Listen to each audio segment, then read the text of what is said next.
So, you're a dog owner here in Springfield, Virginia, and you know that finding a good trainer is about so much more than just sit and stay. It's really about creating a great life with your dog, right here in our town. Let's walk through a clear, practical roadmap to help you do exactly that. I mean, it just makes sense, right? You and your dog live in Springfield, so your training should be based in Springfield too. A really great program isn't going to happen in some generic room. It's going to prepare your dog for the real world. Our busy streets, our awesome parks, all of it. Okay, so to get you there, we're going to cover 5 main areas. We'll start with what training specifically for life in Springfield looks like, then we'll get into the different methods and the credentials to look for. After that, we'll help you pick the right program for you, talk about what to budget, and then wrap up with some key local rules and resources. First up, preparing your dog for our community. This is all about why having a local focus in training can make a world of difference. Think about your day-to-day life here. A trainer who really knows Springfield will get your dog ready for very specific things, like handling the busy sidewalks at the town center or staying cool and collected with all that traffic on Old Keene Mill Road. The whole point is to have a confident, polite dog, whether you're on a trail at like a cottonk or just walking through your own neighborhood. So now that we know why that local context is so important, let's talk about how to actually evaluate a trainer. It really boils down to 2 things: their methods and their credentials. The modern standard for training that's both effective and humane is called positive reinforcement. And really, it's pretty simple. You're teaching your dog what you want them to do by making it a rewarding experience for them. This builds so much trust and creates a way stronger bond than old school methods that rely on punishment. So, this is your first and probably most important question for any trainer you're considering. Just ask them straight up. You're listening for a clear commitment to positive, reward-based training. Their answer is going to tell you a whole lot about their entire approach. Now, credentials, they're a pretty big deal. They show that a trainer is committed to professional standards and that they're always learning. If you see CPDT-KA, that means they've passed a big exam on training theory. KPA-CTP shows they have proven hands-on skills. And if you see IAABC, that often means you're talking to a specialist who can handle more complex stuff like serious fear or anxiety. And please don't ever feel weird about asking what certifications a trainer has. A real professional will be proud to tell you about their qualifications and what they all mean. Just think of it as a sign of their dedication to their craft.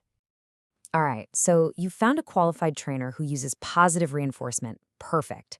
Now you've got to figure out the best training format for you and your dog. Let's look at the options. The 2 most common choices are group classes and private lessons. Group classes are awesome for practicing skills with other dogs and people around, which is great for real-world prep. Plus, they're usually easier on the wallet. Private lessons, on the other hand, are totally customized to you and can zero in on specific behaviors right where they happen, usually in your own home. There are some other formats you might come across too. A board and train is like an intensive boot camp where your dog lives with the trainer for a bit. Day training is a great choice if your schedule is just packed. And in-home training is perfect for tackling those problems that only seem to happen inside your house, like jumping on guests or grabbing food off the counter.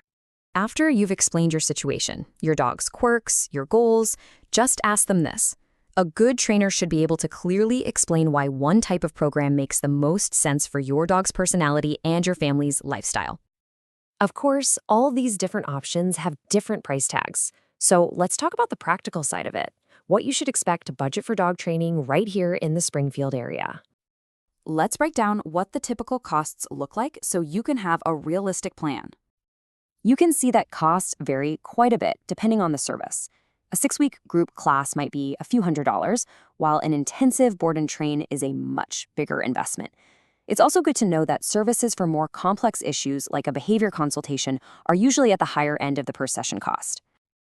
All right, last but not least, let's talk about being a good canine citizen. A well-trained dog makes you a great neighbor, and a big part of that is knowing the local rules here in Fairfax County. There are really 3 main rules to keep in mind. First, unless you are inside a designated off-leash dog park, your dog has to be on a leash. Second, the rabies vaccination is required by law for all dogs over 4 months old. And third, excessive barking that disturbs your neighbors can actually be a nuisance violation, which is another reason good training is so helpful. Now, here's a little local detail that's important to know. Fairfax County doesn't actually require a formal dog license, but, and this is a big but, the law does require that the rabies tag you get from your vet is on your dog's collar anytime they're outside. So once you get started with training, where can you go to practice? Well, for off-leash skills like getting your dog to come when called, the fenced-in dog parks at Lee District or Mason District are perfect. And for working on those polite leash walking skills around distractions, you really can't beat the trails at Lake Atink Park. And hey, don't forget that the Fairfax County Animal Shelter is another fantastic local resource. You know, at the end of the day, investing in good training isn't just about fixing problems. It's about making your whole life together better. It means having calm, enjoyable walks at Lake Akatink and being able to just relax when you have friends over. It just makes everything better. Good luck on your training journey.